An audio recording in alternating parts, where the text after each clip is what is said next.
The only thing I hate is lies and liars, and that's why Hovind will never be my friend.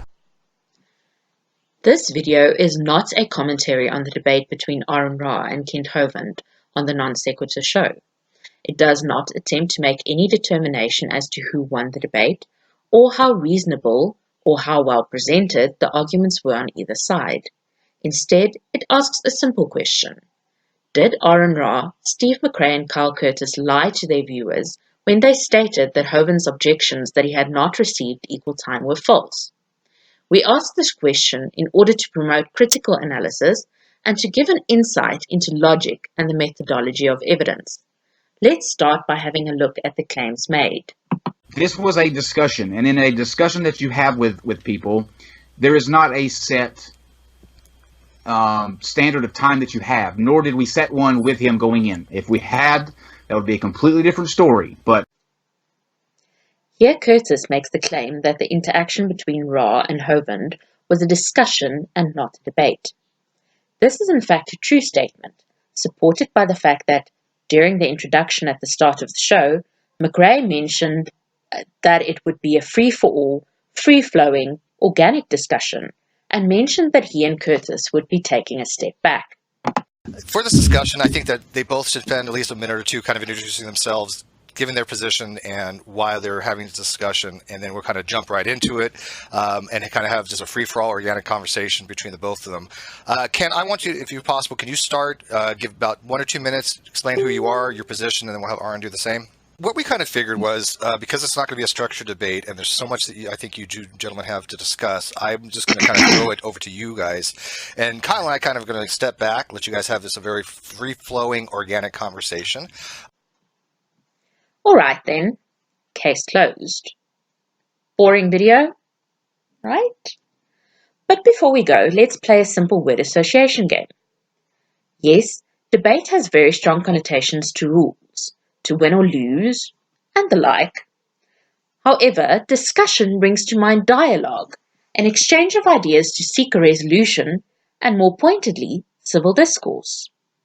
A discussion is not generally interchangeable with an interrogation or with a lecture.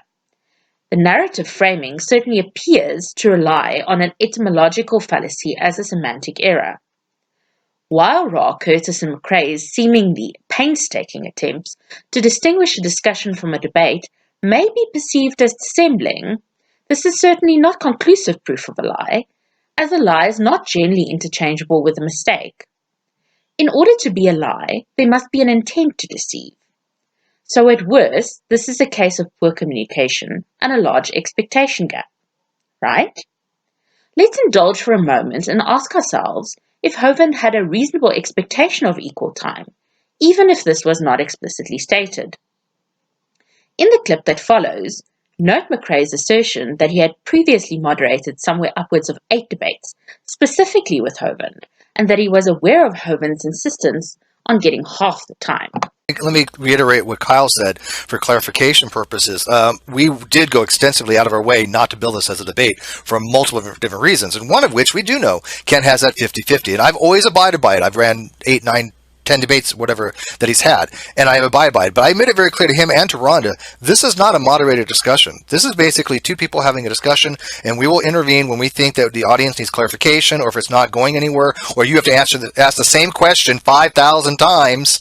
Then you know, obviously I stepped in because I understand what you're talking about a little bit, enough to at least relate it to Kent, and Kent doesn't know this topic at all. He just literally doesn't. So for him to now, you know, say, oh, well, I didn't get equal time, that was never in the agreement. And no place, no time, nowhere did Kyle or myself ever make those types of arrangements with him. That was all fabricated in his own mind.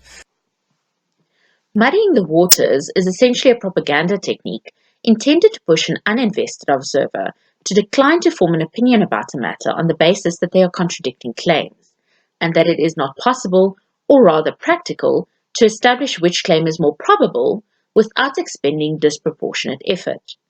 That is to say, the deliberate creation of a he said, she said scenario, or casting blame on both sides.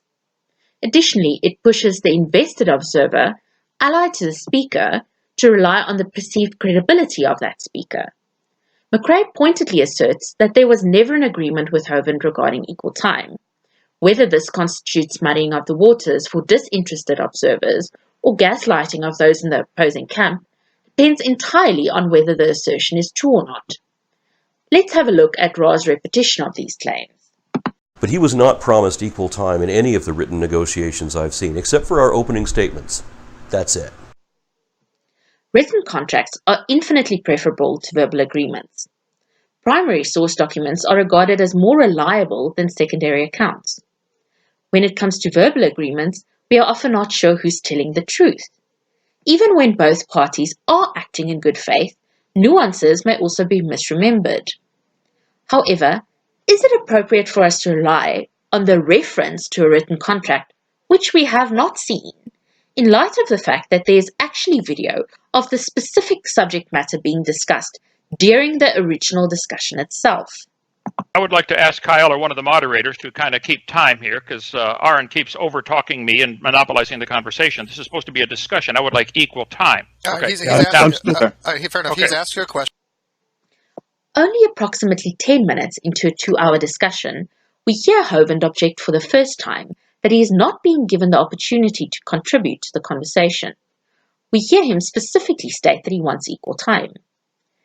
Here, we should note that Ra clearly responds with, okay, as does Curtis. Furthermore, McRae can also be heard responding with, fair enough. It is worth noting that McRae's assent is not enthusiastic. So let's listen to some more of what he has to say during this discussion. Let's make sure that Kent has equal time here, Aaron, if we can. That would be wonderful. I want to make sure Kent. Okay. Please, we're trying to make sure you have equal time. But all right, just tell me when to say. I want to make sure you guys are talking. Note how Ra interjects. All right, just tell me when I can unmute. You're interrupting him actually at this right now. So hang on, Aaron. I promise we'll get back to you. But go ahead, Ken. I want you to finish your statement because I have been noticing both of you have been interrupting a little bit. So to be fair to everybody, Ken, finish what you're saying and then let Aaron respond, please. Note that Ra again responds that he will go back on mute. That's what the philosophy challenge is. Yeah, make sure Kent is able to address this specifically and give him equal time on this. So. And so it appears that the claims regarding equal time by Ra, Curtis and McRae are demonstrably false, not only because of a past pattern of behavior, which would be strongly indicative but not conclusive, but because there are actual video recordings where equal time is agreed to by all parties to the discussion. As to whether there was an intent to deceive or not, I will leave it to the audience to make up their own mind as to whether it is likely that Ra, Curtis, and McRae all completely forgot about their on-air assent to terms. This was not a debate. This was a discussion. It was a... So it is a discussion again? But I thought you just said... It wasn't a discussion. It was more than that, it was an indictment.